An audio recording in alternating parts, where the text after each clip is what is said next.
You might think that Klaviyo is really hard to set up, but give me 30 minutes and I will show you how I'm able to generate between 3 and 400k revenue consistently every single month. If this is the first time you meet me, my name is Konrad Wysocki and I've been able to generate 7 figures in sales for multiple e-commerce brands just from email marketing.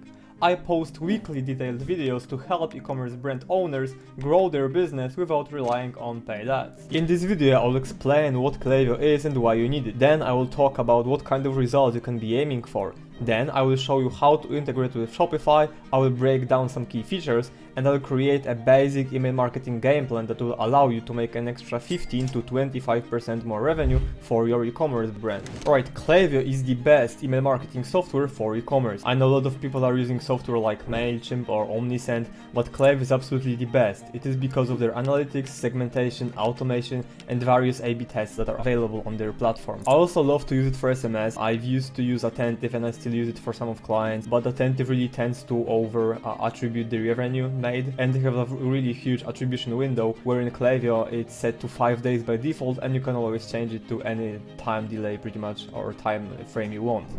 So let's jump into the analytics of Klaviyo just to show you how it looks like. So this is one of my favorite tools, tabs, which is called analytics, and then business health check.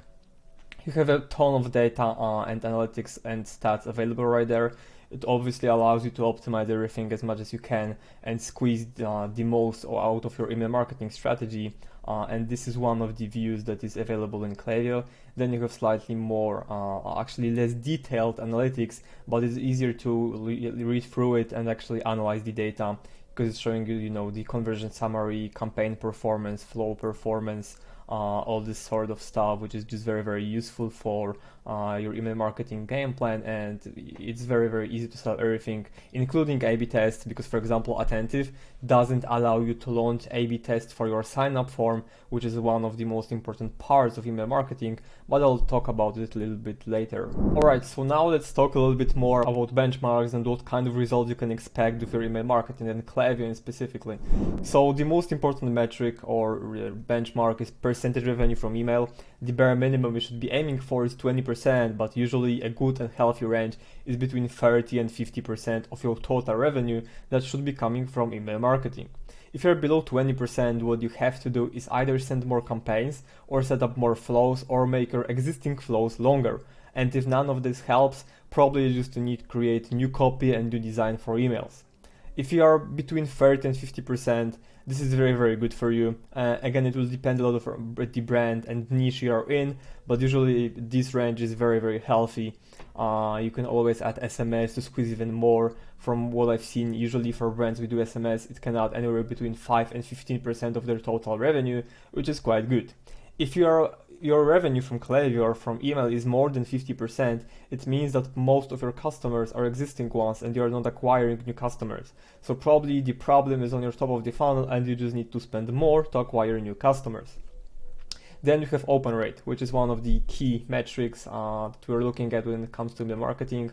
For flows, you should be aiming for 40% open rates, and for campaigns, you should be aiming for 30% open rates. Again, a lot will depend on the price of your product, niche, the offer itself. And if you're below that, what you should do is just, tweak your subject lines, test more. Usually it also comes down to improving the deliverability. So if you're going to spam, obviously you'll be seeing lower results than the current benchmark, which is 40 and 30%. You should be also trying to aim for the primary tab rather than the promotions tab. So for example, what you could do is, start sending plain text emails instead of sending design-based emails, because it improves your deliverability a lot. Now let's move on to click rate. For campaigns, you should be aiming for 2 to 5% click rate, and for campaigns between 1 and 2%. Just like previously, it will depend on the niche. Some niches perform well, sometimes some perform worse. But if your click rate is very, very low, what you should do is usually just change copy, have more clear CTAs, because I've seen a lot of brands having like 5 different CTAs in one email, where for example they would be asking to shop now, check out their blog, read the founder's story, then visit their social media profiles and do like 5 other things, which is like terrible, because if a reader is reading your email, they won't be taking each action, then going back to the email and taking another one. So your CTAs have to be clear. Again, one like simple tip for improving your click rate is having the first CTA above default. So if someone is ready to buy, they can just click it and like visit your store or website and buy. Then conversion rate for flows, it should be anywhere between 0.5 up to 2%, and for campaigns it should be anywhere between 0.05 up to 0.2%. Those are very healthy ranges. If your conversion rate is low, it's probably the problem with the offer landing page, because so the goal of the email is to get people to open, which is first step. Then second step is to make them click, and then the first step is obviously the third step is to make them convert. But the purpose of the email is to get people to click to your and visit your website. So if you're done good job on these stages, which is open rate and click rate, and your conversion rate is bad, one thing that you should improve or could improve in your email for sure is copy, because like it means that someone was intrigued enough to click on the landing page, but they weren't immediately sold on, and you can just improve the copy to make it more appealing. But most of the time it's gonna be about the offer, about the landing page copy, about the relevancy of the content, and many other factors. So these are some key metrics. There are also metrics like unsubscribe rate, spam complaint, and bounce rate, but usually you want to keep them as low as possible. For unsubscribe rate, the healthy range is like 0.1 or 0.2%, and obviously the less the better. For spam complaint, like it's between 0.01 to 0.1%, which is healthy range, but again, the lower the better. For bounce rate, what you have to do is you have to keep your email list clean and just keep cleaning it over and over again to remove email addresses that bounce, and you should be good to go. Alright, so now let's jump into Shopify. This is our demo store, and I will show you how to integrate Klaviyo step by step. So first thing you need to do is to go to search bar, type in Klaviyo. Obviously it's not installed, so you have to go to the Shopify store in order to install it. So we'll just wait until it loads, click on Klaviyo, and then add app. Just the usual installation process for pretty much any Shopify app. It's very simple and straightforward. We'll click install app, and then what happens is it will redirect us to the Klaviyo page, or at least it should do it. Yeah, exactly. So I'm gonna type in my email that I usually use for my Klaviyo. If you have multiple Klaviyo accounts, what you can do, or what you should do, is always enter the same email address and password, and this is what I do for all my clients. So then I have all Klaviyo accounts under one email and login credentials, which make it very, very easy, because when I'm duplicating flows or copying and pasting them, I can do it between different Klaviyo accounts, which is very, very simple. Now that you've created your Klaviyo account, you just have to wait for the integration to be over. Sender name, so like you would enter your brand name, let's say in my case it would be Ventive. Then you enter your sender email address. So for most of the stores that are doing it, it's either info@yourdomain.com or something similar. So I'll just enter my name that I use for my company, for my agency. Now you can just press pretty much whatever, usually just earn more revenue, because this is it. And then you have to choose which one you're doing. Most of you will be starting with email only, which is fine, but then again, even if you choose email only right here, you can introduce SMS by just doing like a few clicks within the settings. So let's click email only and let's get started. Alright, so this is how it looks like. Again, it will show you some steps that you can take, or some basic steps that will allow you to get started faster and quicker. But that's something you can do later on. Let's jump into content and images and brand. And again, if you create a brand new account, it may happen that you have to unfold them. So you just go to content, image and brand.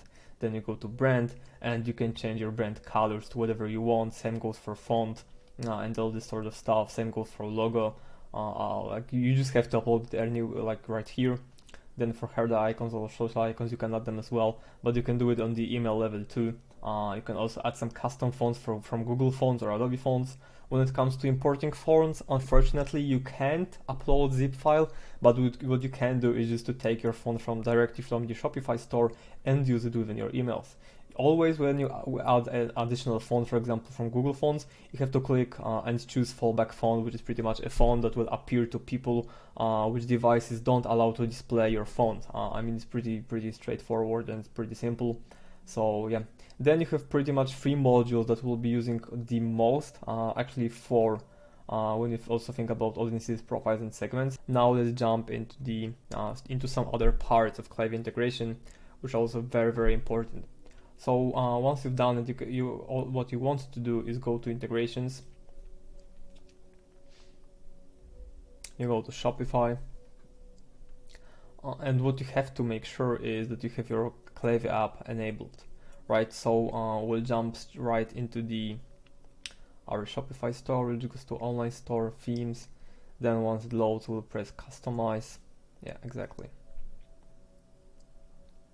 And then you have app embed right there. So what you have to do is just to turn it on, save, and then Klaviyo app will be enabled on your website, on your store, which is something you have to do.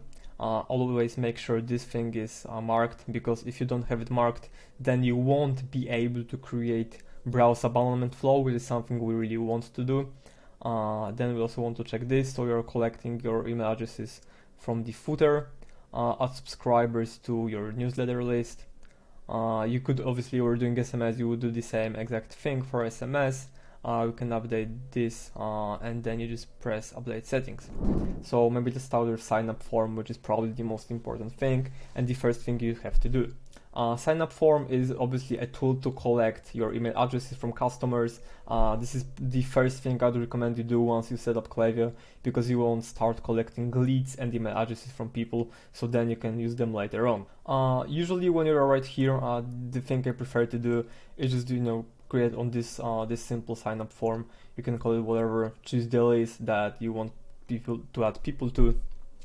And then once it loads, obviously you can customize it as much as you want. Obviously this is demo store, and we just install the Klaviyo app, so we have their watermark. But then if you purchase any of their paid plans, the watermark will be removed.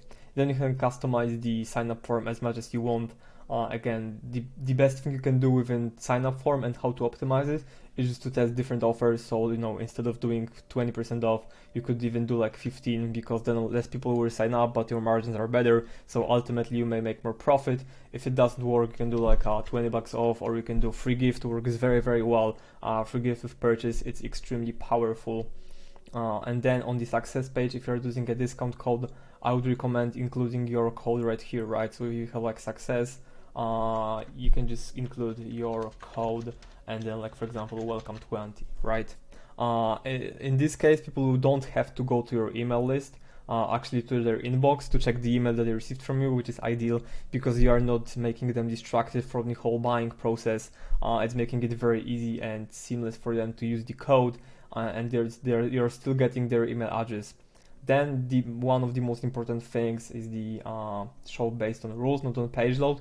You never really want to do show on page load, because what happens is people are getting the sign up form or pop up immediately, and it's really, really annoying. A lot of people hate it. So usually I would recommend having two different sign up forms. One would be for desktop, and then you would choose show when visitor is exiting the page. And it would be the only rule, because then basically how it works is that if someone moves their mouse out of the tab of your store, the pop-up will pop up and tell them, hey, wait, here's your an offer that you can claim, etc. Then the second sign up form or pop-up would be for mobile. Usually what I like to do is to start with 60% of this page scroll, which is pretty decent if you think about it, because it's over a half, so people will probably are interested in getting some kind of offer. And then page load, I would usually do 8 to 10 seconds, because it's also quite healthy. So you would have something like this, and I think it would be ideal. You don't want to select this, show only when all rules are met. I just want to have one of those two. And then the frequency, I usually change between 7 or 15 days.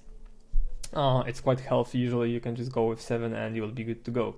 So this is it. I'm not gonna show exactly how to create a pop-up, because again, that will depend on your brand, on the offer you're promoting, etc. One thing that you will have to do is to create added to cart event separately, because by default, I'll show you this in a second, where you go to flows, and when you type in, actually let's move on to showing how the flows work. So you have a bunch of pre-made templates from them, and when you have abandoned cart, what it actually is, it's abandoned checkout. So you'll have to set up added to cart metric separately. So let's go abandoned cart, And as you can see, like there's a default one, which is like, for example, here, but then you have abandoned cart, which is added to cart trigger. And if you try to, create it, it will show you that you don't have the metric or trigger set up. So you would have to do it, like it's very, very easy, but I'll have another video coming up on how to do it step by step, because it's very easy, very straightforward. And we want to do it, because if you don't, you're missing out on probably like 50% of your recovered checkouts. Usually, let's say you have abandoned checkout flow that is generating 10k per month. Just by adding this one trigger and adding this one more flow, you'll be making another 10k, because people that add to cart is like one step before the checkout, so there's a lot more of them. And obviously we do all the exclusions that are needed to make sure that we're not having duplicate people and duplicate email addresses in both our flows. So once you have your sign up form that we created like previously, you go to welcome series, which is probably the most important flow. This one will be always generating the most revenue for your ecom store. So you want to make sure that it's crushing it and it's very, very good. Again, when you create it, like the trigger is when someone joins your email list. Then I like to also add some flow filters. So for example, I don't want any emails that bounced at least once over all time, which is alright. And then we don't want to have people that are subscribing and being added to newsletter after making the purchase, because this will be they should be joining your post-purchase flow or welcome series, but for existing customers, right? Because they're already converted. So this is one thing you should do, that placed order 0 times since starting this flow. Pretty good. And yeah, then you have for like, people who placed order once or more. So this is for existing customers versus new customers. And pretty much this is the most important part of the welcome series. Now let's move on to campaigns. So again, this is very, very straightforward. You just go to campaigns and create campaign, email. And if you're getting started, recipients that you're sending to probably will be your newsletter, so like whole list. Obviously you can turn it on or off. For SMS, I like to turn it on, so people are not getting spammed too much with SMS, because SMS is a channel that we want to keep exclusive. But for email, you can mark it off, especially when you're sending like some decent sale or promotional email. You want to make sure that everyone receives it. And you have some people that are unengaged, would create unengaged people segment, and you would exclude it right there. So your open rates will remain good. I would strongly recommend turning on tracking, because it just allows you to include UTMs that you want. Also make sure that you're having decent naming convention. So let's say we're sending, like Black Friday email. Usually I just go Black Friday, I enter a date, so like 26th November 2022. And then if I have to search certain campaigns, it's very easy for me because I do it either based on the name of the campaign or on the date of the campaign. Then when it comes to creating the email itself, obviously subject line, preview text, you can customize all of that. Drag and drop editor is very, very simple. Text only emails or plain text emails also do very, very well. They're very powerful in specific scenarios, especially when you want to make an email that's highly personalized. For example, message from the founder type of email, it works very well. And then you can customize any block you want, right? So you can add images, customize the text, subscription, footer, all of this stuff, add multiple sections. What I recommend you do is create different sections that are pre-made for you. So once you're creating them, you would just to drag and drop the section. Let's say we'd have a button right here, and then what you could do is add it to either add a block or a whole section. So for example, we'd have like ending section with text and button, right? So we'd have something like that, which is one section. You would click on the star right there, and you would name this section, let's say text plus button, which is then very easy to find, and you can use it across all your templates. How you would do it by basically going to universal, and then it would show up right here. So I strongly recommend you do it. It saves a ton of time creating template blocks, because then what you do is you drag and drop, edit the text or change the text to the new one. Same with images, buttons, links, etc. Very easy, very straightforward, very, very useful, and it saves you a lot of time. So once you have, obviously I won't be creating whole email right here because it's gonna take too long. This is a another video. But once you have your email ready, make sure it's optimized for both desktop and mobile. What you can always do is just preview the email, send a test, and you would send to your email right there, and then you would receive the email right directly on your inbox. Then you just go save and exit. And then you have two options. You can either schedule to the specific day and hour, or you can send it right away immediately. Usually I prefer just scheduling it and then A/B testing what time is the best for you to send the email. What I found is that having higher open rates is usually when you send the campaign in the morning, and for the higher click rate and conversion rate is usually in the evening. And the idea behind it is that people in the morning, they are reading emails, but they are in like buying behavior, buying mode in the evening when they're after work, after job, and want to get like their problems solved pretty much. So you would go just to schedule, you choose a time, which could be obviously, you don't want to be sending them at 1 a.m. Unless it's like very specific, and you can choose any time zone you want. Usually when I do it for clients in the US, I send it at like 5 p.m. Pacific time. It is ideal for me, and you will just press schedule, and actually let's do it. It's gonna be scheduled, and when you go to campaigns right again, it will be just scheduled for those people to send, and once it's sent, you will receive the results. You could analyze them, etc., etc. So now that we've done the campaign, let's move on to profile lists and segments. This is something you also want to play with, because it will be very, very powerful just to segment your list. Usually people, and not people, but also me, recommend doing it based on engagement and buying behavior. So for example, people who opened your emails in the last 90 days, 30 days, 180 days, same for buying, people who bought from you once, twice, thrice, like VIP customers and so on. So what we want to do is, first of all, choose that someone is not suppressed for email. It means that you can keep sending them emails, and then what someone has done, and you can play with all those metrics. Same goes for like their location, predictive analytics, properties, all this sort of stuff. But usually creating segments based on engagement, buying behavior is enough. So we'll go to someone has done, opened email, let's say once in the last 90 days, right? And you would call it open 1 plus 90, right? It's super easy, super simple. You can do it for any opening frequency you want. So open 3 times, 4 times, 5 times. Time frame same, like you can change it anytime you want. But another thing I like to do is to segment people based on their awareness of the problem, of the solution, and of your solution. Usually how it works is just we are looking at their activity on site, so you can create a segment that is, for example, people who visited the website but for example didn't view any product, right? So then you can just educate them, talk more about the problem, show them that you have the solution that is the best on the market. So you just go what someone has done, it was active on site, right, at least once overall time, or you could do like at least 5 in the last actually 5 maybe too much. Let's do 2 in the last 15 days, and then they haven't, for example, viewed the product. So they were on your website, they either view a collection page or your home page or like any about us page or whatever, but they didn't view any product overall. You can do. So usually those are people who are aware of the problem, because somehow they ended up on your website, and if you're running ads, chances are that they've clicked on the ad because they're intrigued, and probably you were talking about some problems they're facing.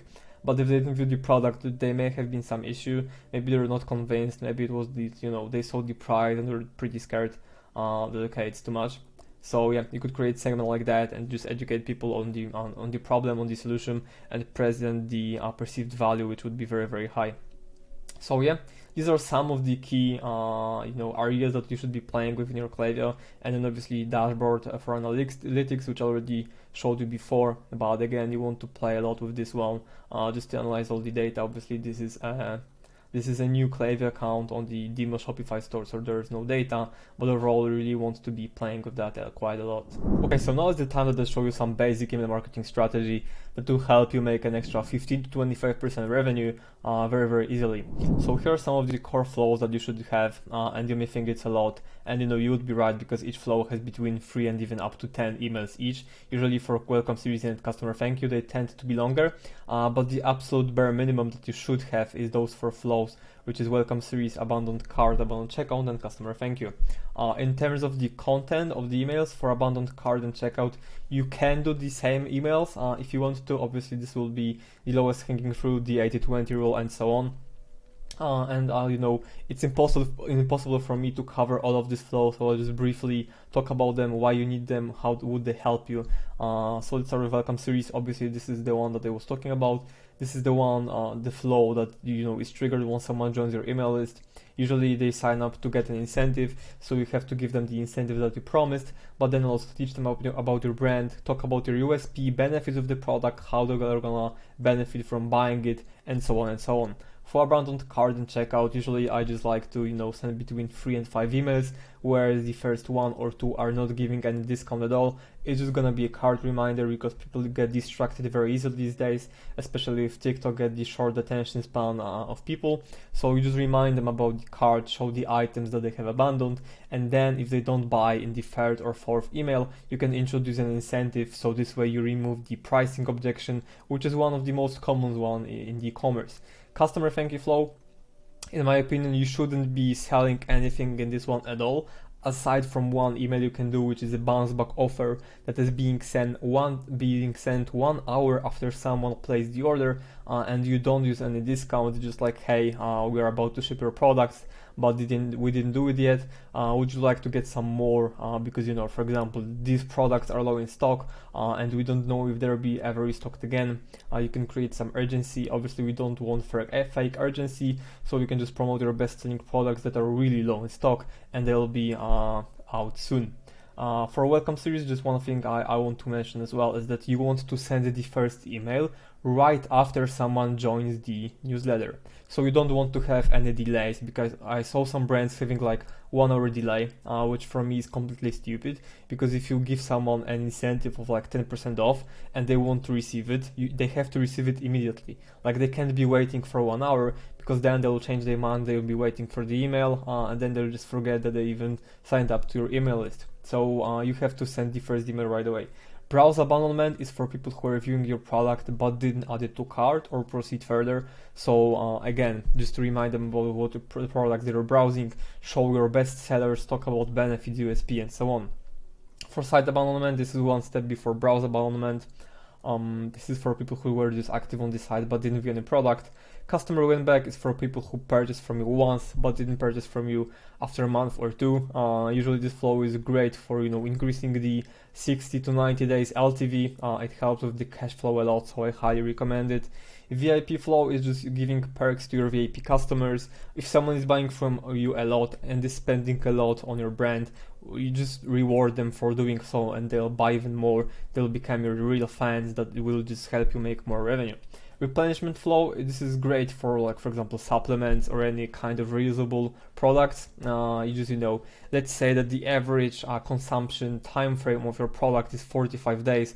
After 30 days or 40 days, you would be like, hey, you're running low on our products. How about you just, replenish, buy once again at a discount, so you make sure that you're consistently taking the product, consuming it. And that's it. Back in stock, very easy and straightforward. Set up for products that are going out of stock, and then if someone signs up to receive emails about those products being back in stock, they'll just receive the flow, and that's it.